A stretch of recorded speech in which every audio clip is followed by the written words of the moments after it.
And I'm here joined today by the Mayor of Fort St. John, Lori Ackerman. Lori, thanks for joining us on our Take 5 segment.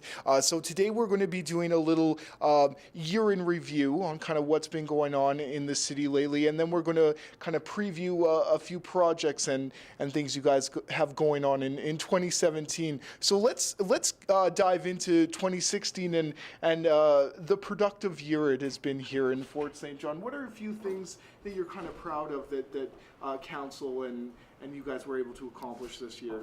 Well, let's go right back to where we were a year ago.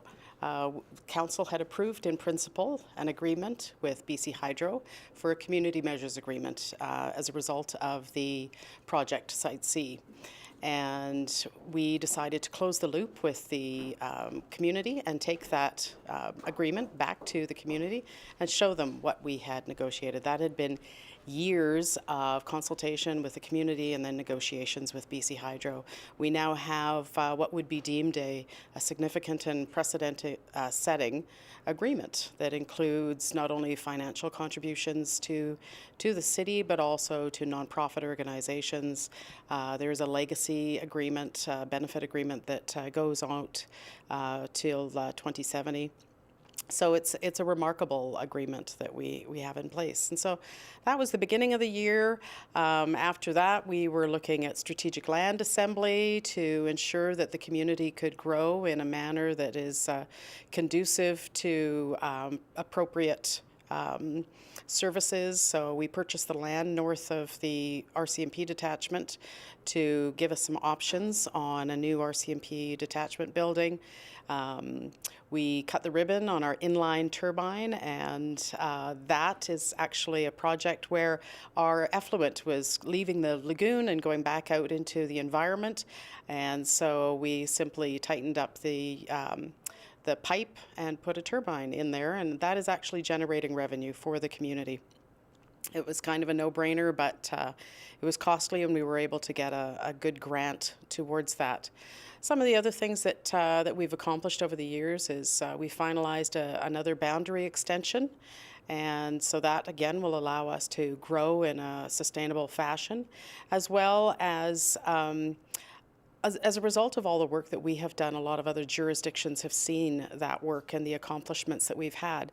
So they have been asking us to go there and just share our experience with them.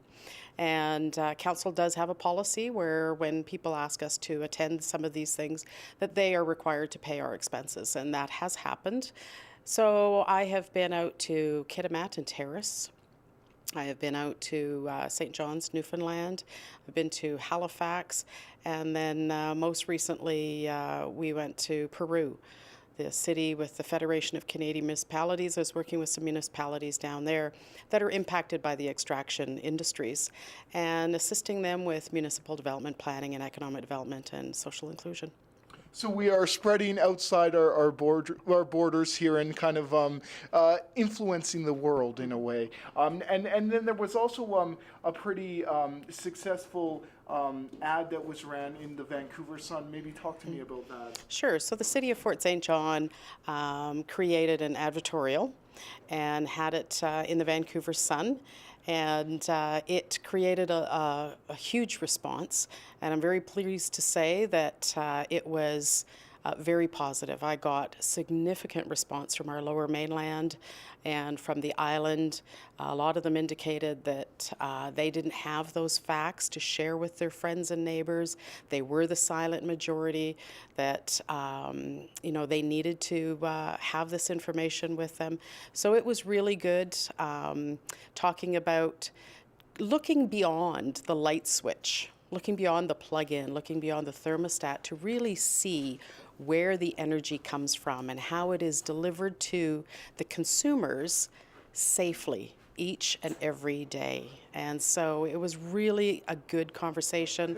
It has gone literally across Canada, and so really pleased with how that has worked out. So let's look on to the new year and what you guys have kind of in the bag and planning for the upcoming months here. Sure. So we're really looking forward to completing all of our master plans that were done as a result of the recognition of some of the issues that needed to be worked on with the Let's Talk Site C. So we completed the master transportation plan. We have the master Parks and Recreation plan that is now in a draft stage, so we'll be looking to finish that. There's the downtown, energized downtown plan that is just being matched up with some of our bylaws to make sure that it would operate smoothly when it does come out.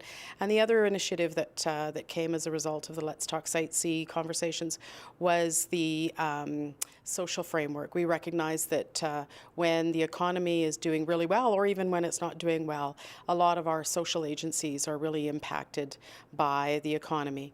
And so not only those, but arts and culture and recreation. So how do we build a framework that can support our social fabric during those times of, as people would call them, boom or bust? How do we ensure that we are creating a community that can not only provide quality experience, but quality of life?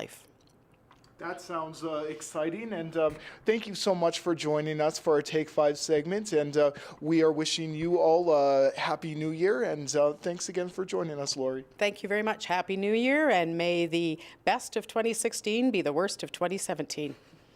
Thanks, Lori. Thanks.